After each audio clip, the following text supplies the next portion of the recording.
안녕하세요, 남스비입니다. 네, 오늘은 제가 굉장히 좋아하는 간식인데 크로플 관련해서 핫한 이슈가 있어서 그 이슈에 대해서 여러분들께 한번 설명을 해드리려고 이렇게 카메라를 켰습니다. 일단 저는 양측과 아무런 관련이 없는 사람이고요. 그냥 소상공인이 저렴하게 스커나 상표, 디자인 같은 출원들을 셀프로 할 수 있도록 영상을 찍어서 유튜브에 올리는 사람입니다. 물론 평소에는 변리사 업무를 하고 있고요. 자, 일단 사연에 대해서 간단히 소개를 드려보도록 하겠습니다. 어떤 크로플 회사가 우리는 디자인 특허가 등록이 되어 있으니까 당신 가게에서는 이런 디자인의 크로플을 판매하지 마세요. 그리고 메뉴를 바꾸세요. 라고 소송을 걸겠다라고 위협을 했다고 합니다. 그러자 이 사연의 주인공이 너무 억울해서 이거 크로플에다가 딸기 올리고 층층이 쌓는 거 흔한 디자인인데 이게 상표 등록이 된다고? 굉장히 억울한데요? 라고 인터넷 커뮤니티에 글을 올리게 되었고 그게 굉장히 핫해져서 해당 대형 크로플 업체에서도 입장문을 발표하고 그 디자인 출원을 했던 변리사가 댓글을 달기도 했던 그런 사연이 되겠습니다.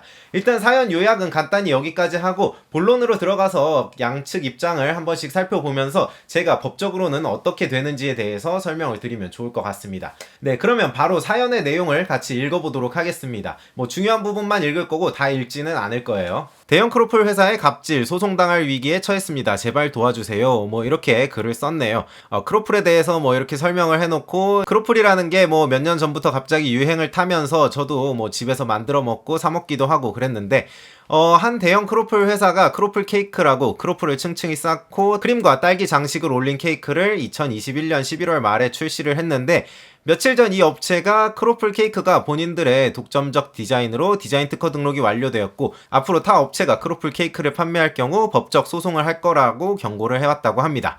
자, 여기서 사연의 주인공이 한마디 합니다. 크로플을 층층이 쌓고 크림과 딸기 장식 올린 게 본인들의 고유의 디자인이라고 하는데 세상에 기존에 없던 케이크 디자인이라고 주장을 하면서 그렇게 말을 했다. 근데 이게 인스타에 예전에 있던 2, 3년 전 게시글을 자기가 찾아왔는데 이런 케이크 디자인들이 기존에도 존재를 했었는데 이게 과연 디자인권으로 등록을 받을 수 있는 것이냐 이렇게 말을 하고 있습니다. 이 부분에 대해서 먼저 설명을 드려보도록 할게요. 기존에 있던 디자인인데 이게 등록이 되느냐? 당연히 원칙적으로는 되지가 않습니다. 그런데 우리 특허청에서는 모든 디자인들을 다 일일이 살펴보면서 심사를 할 수가 없기 때문에 뭔가 유행이 조금 빠른다 싶은 그 분야에 대해서는 이런 기존 선행 디자인이 있었는지 여부를 심사를 하지 않고 그냥 바로 등록을 주기도 합니다. 그걸 디자인보호법에서는 디자인 일부 심사 등록 출원 제도라고 하고 있고요. 이런 복잡한 이름을 기억하실 필요는 없지만 의류라든가 이런 식품업계에서 만들어지는 음식 같은 경우에는 굉장히 유행이 빠르기 때문에 우리 특허청에서는 심사를 하지 않고 등록을 내어줄 수도 있다라는 것만 알고 계시면 될 것 같습니다. 자, 그러면 이렇게 기존에 있던 것도 내가 디자인 등록 출원해서 등록받고 딴 사람한테 못 쓰게 하면 되는 거 아니에요? 이거 너무 불공평하지 않습니까? 라고 문의를 하실 수가 있는데 당연히 불합리하죠. 그렇기 때문에 특허청에서는 디자인의 무효 심판이라는 제도를 운영을 하고 있고요. 만약에 이게 아직 등록이 되기 전이라고 한다면 디자인 출원 중인 상태에서 이 디자인은 등록받으면 안 됩니다 라고 정보 제공을 할 수 있는 제도가 있습니다. 그렇기 때문에 이러한 안전장치를 두고서 디자인권을 보호하면서도 잘못 등록된 디자인으로 인한 불필요한 피해를 막기 위해서 특허청은 노력을 하고 있는 거죠. 자, 그런데 지금 사연을 다시 한번 살펴보도록 할게요. 게시글을 밑으로 쭉 내려보도록 하겠습니다. 출원번호 통지서라는 것을 그 크로플 업체로부터 이 사연의 주인공이 받은 것 같아요. 출원일자는 2022년 2월 15일이고 공개 신청은 따로 되어 있지 않으면서 출원번호나 출원인 대리인 성명 같은 건 다 가려놨어요. 근데 제가 여기서 나온 정보들을 가지고 키프리스라는 지식재산권 검색 사이트가 있습니다. 특허청에서 공식적으로 운영하는 사이트고 먼저 출원되었거나 등록된 특허나 상표 디자인들을 검색해 볼 수 있는 사이트예요. 거기서 이 디자인을 검색을 해봤는데 아직은 공개가 되지 않아서 검색이 되지를 않고 있습니다. 그래서 이후의 내용들은 이 디자인권의 권리 범위가 어느 정도 될 것인가에 대해서 제가 추측을 하면서 설명을 드릴 수밖에는 없을 것 같아요. 자, 마저 읽어보도록 하겠습니다. 이 사연의 주인공이 궁금한 거는 그거예요. 출원번호 통지서를 저한테 줬는데 이게 디자인 특허 등록이 이미 완료됐다고 주장을 한다. 출원번호 통지서만 가지고 이게 디자인 등록이 완료가 된 거냐? 이게 같은 말인가요? 라고 물어보고 있습니다. 이 부분은 굉장히 중요합니다. 여러분들께서도 앞으로 꼭 알아두셔야 되는 상식이라고 보시면 될 것 같아요. 특허나 상표나 디자인 모두 다 출원과 등록이 별개로 운영이 되고 있습니다. 출원이라는 거는 그냥 단순하게 내가 특허청에다가 나 이거 특허 내주세요. 혹은 나 이거 상표 디자인 출원하겠습니다. 라고 서류를 제출한 거를 의미를 합니다. 그렇기 때문에 이게 등록이 될지 안 될지 아직 특허청에서 심사를 하지 않은 상태고 그냥 서류가 접수됐다는 것만 증명을 할 뿐이에요. 따라서 이 사람이 아직 완성된 권리를 가지고 있지는 않다는 것이죠. 그래서 등록된 디자인 등록증을 가지고서 상대방한테 말을 해야지, 이런 출원번호 통지서만 가지고서 상대방에게 너 이거 쓰지 마세요 라고 하기에는 조금 무리가 있다 라고 보여집니다. 뒤에서 제가 자세히 설명드릴 부분이 있기는 한데 일단 여기서는 넘어가도록 할게요. 자, 결국 이거는 아직 디자인 등록이 되지는 않았을 것으로 생각이 됩니다. 아직 공개가 되지도 않았고 그냥 출원만 한 상태인데 날짜도 굉장히 늦죠. 지금 며칠 되지 않은 따끈따끈한 출원이라는 얘기가 되겠습니다. 그래서 이 출원을 가지고 상대방한테 공격을 할 수가 있느냐? 협박을 했다라고 사연의 주인공은 뭐 법적인 조치를 취할 수도 있습니다 라는 식으로 업체가 얘기를 했겠죠. 그걸 듣고서 법적인 조치를 취한다면 나한테 소송을 하겠다는 건가? 내가 그냥 계속 쓰면 나 뭐 소송당해서 큰일 나는 거 아니야? 라고 굉장히 겁을 먹으신 것 같습니다. 자, 그 부분에 대해서도 좀 자세히 설명을 드리겠습니다. 디자인을 출원을 하고서 등록을 받아야만 꼭 권리를 행사할 수 있는 것은 아니고, 우리 디자인 보호법에서는 디자인권이 등록되기 전에 디자인 출원이라고 하더라도 어느 정도는 보호를 해주려고 하고 있습니다. 왜냐면 정당한 디자인권자가 디자인 출원을 하고서 특허청에서 심사를 거쳐서 등록을 받기까지에는 꽤 오랜 시간이 걸리는데, 만약에 내가 디자인 등록을 받기 전에 카피 제품이 먼저 나와서 시중에 상당히 많이 유통을 된다고 한다면, 그러면 저는 이미 망해버리고 난 다음에 디자인권을 등록받게 되면 아무런 소용이 없을 수가 있잖아요. 그렇기 때문에 우리 특허청에서는 그런 제도를 운영을 하고 있는 것이고, 다만 여기서 해당 크로플 업체가 조금 조심했어야 할 부분은 있었을 것 같습니다.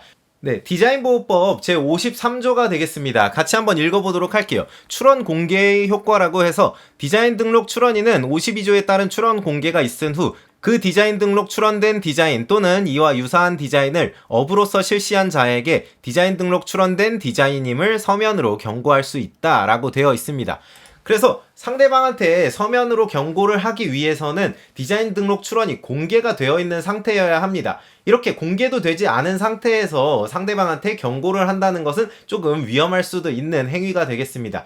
그리고 경고를 할 때 해당 업체의 게시글을 살펴보게 되면 전화로 대부분 연락을 했다고 하는데, 전화로 연락을 할 것이 아니라 반드시 서면으로 경고를 해야 합니다. 서면으로 경고할 때에는 우리의 등록된 디자인 혹은 우리의 출원된 디자인은 디자인 출원 번호가 어떤 번호이며 디자인은 어디서 확인할 수가 있고 당신의 디자인 제품과 굉장히 유사하니까 앞으로 우리가 법적인 조치를 취할 수도 있으니 뭐 실시를 중단하라 라든가 그런 요청을 할 수가 있는 것이죠. 하지만 이거는 방금 말씀드렸던 것처럼 반드시 서면으로 해야 되는 것이고, 구두로 경고를 하게 된다면 이러한 서면 경고와 같은 효력은 발생을 하지를 않습니다. 그러니까 그냥 괜히 전화로 이렇게 했다고 해서 절대 전화 받은 사람이 겁낼 필요가 없다는 얘기가 되겠죠. 이 부분 관련해서 해당 사건의 디자인 출원을 담당한 변리사님이 업체의 입장문에다가 댓글을 달아주셨는데, 그 댓글에서도 이러한 내용을 살펴보실 수가 있습니다.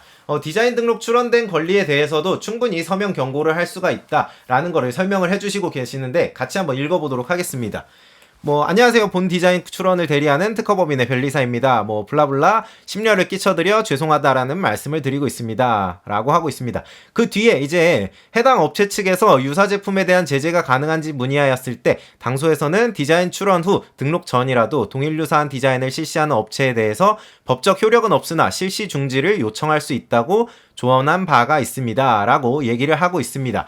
그리고 이러한 조치는 이후의 상황을 봤을 때에도 불법적인 요소는 없었다 라고 말을 하고 있죠. 여기서 실시 중지를 요청할 수 있다 라고 말한 게 바로 제가 말씀드린 그 서면 경고가 되겠습니다. 디자인 등록 출원된 권리니까 만약에 우리 디자인이 등록이 된다면 당신은 우리가 법적인 조치를 취할 수도 있으니까 가급적이면 중단하는 게 좋을 것 같습니다 라고 서면으로 알려주는 정도의 형식이 되겠습니다. 하지만 이 업체는 그런 법률적 지식이 없다 보니까 반드시 서면으로 해야 되는지까지는 몰랐을 것이고, 그냥 전화로 편하게 이거 우리가 디자인 출원한 건데 이거 앞으로 사용하시면 좀 문제 되실 수도 있을 거예요. 이거 저희가 독창적으로 만든 거예요. 이렇게 설명을 하면서 그러기 위해서 좀 더 그냥 전화로 편하게 연락을 했던 것 같습니다. 이 부분에 대해서는 해당 크로플 제작 업체가 조금 미숙했다 하지만 충분히 법률적인 지식을 잘 모르는 사람들이니까 그 정도는 있을 수 있을 거다라고 생각은 하게 됩니다. 자, 그러면 이제 또 마지막으로 중요한 내용이 있습니다. 다시 사연 게시글로 돌아가 보면 만약 이 회사의 주장대로 디자인 특허가 등록이 된다면 어디까지 인정이 됩니까? 크로플 위에 딸기만 안 올리면 되는 건가요? 뭐 딸기 외에 다른 과일들을 사용하면 괜찮나요? 뭐 이런 식으로 뭐 여러 가지 질문을 주셨는데 이 부분에 대해서 너무 어려운 내용은 빼고 쉽게 설명을 드려보도록 할게요. 디자인이 동일 유사한지 여부, 뭐 크로플을 어디까지 올리면 되는가, 아니면 몇 층까지는 되고 몇 층까지는 안 되는 겁니까? 뭐 이런 식으로 생각하실 수도 있는데 일단 결론부터 말씀드리면 내가 그냥 카페에서 수작업으로 해서 만들어서 수제 크로플 케이크를 만들어서 판매한다 라고 한다면 이 디자인권에는 전혀 영향을 받지 않겠습니다.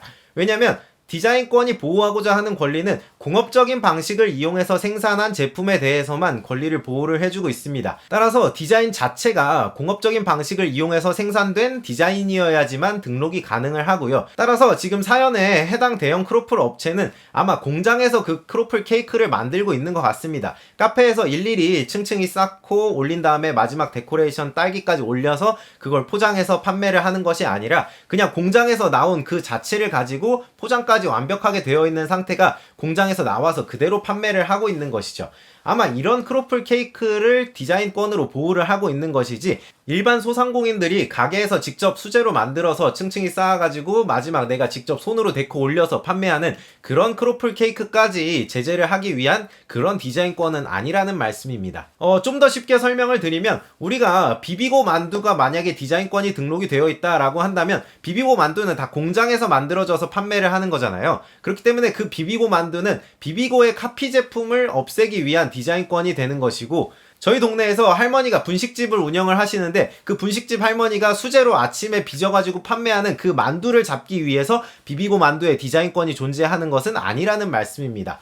이렇게 설명드리면 쉽게 이해를 하셨을 거라고 생각이 되고요. 어쨌거나 지금 사연의 주인공은 소송을 당할까봐 굉장히 걱정을 많이 하고 계시는 것 같은데 지금 만들어 판매하고 계시는 크로플 케이크의 제품이 공장에서 와가지고 내가 그걸 판매를 하는 것이다 라고 한다면 문제가 될 수도 있겠지만 그때는 디자인이 유사한지 여부를 파악을 해봐야 됩니다. 만약에 크림을 어느 층에는 바르고 어느 층에는 안 바르고 혹은 뭐 와플로 하든지 크로플로 하든지 혹은 맨 위에 데코레이션으로 딸기를 올린다는 걸 딸기 대신에 포도를 올린다던가 뭐 이런 식으로 조금씩 변경한다면 그 디자인이 전체적으로 봤을 때 유사한지 여부를 따져봐야 하는데 그 부분에 대해서는 저희가 제껴두기로 했으니까 그걸 제외하고 일반적으로 카페를 운영하면서 내가 아침에 나와가지고 수제로 빚어가지고 와플 틀에다가 크로플을 구워서 그 위에 크림 바르고 했던 수작업으로 만든 크로플 케이크에 대해서는 해당 디자인이 출원해서 등록이 된다고 하더라도 권리 범위가 미치지는 않습니다. 결국 사연의 주인공은 자유롭게 현재의 메뉴를 판매를 할 수 있다라는 얘기가 되겠습니다. 네, 지금까지 사연에 대해서 알아봤는데 이 사연 말고도 굉장히 재밌는 사연들이 많이 있습니다. 뭐 우리가 잘 알고 있는 휴게소에서 판매하는 소떡소떡이라든가 이런 것들도 공업화되어서 판매되고 있는 소떡소떡 마트에서 판매하는 제품이 있거든요.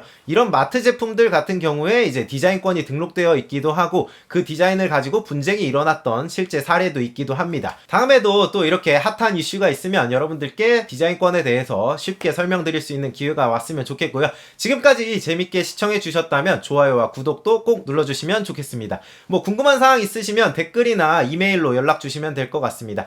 네, 그러면 다음 시간에 또 만나요. 안녕.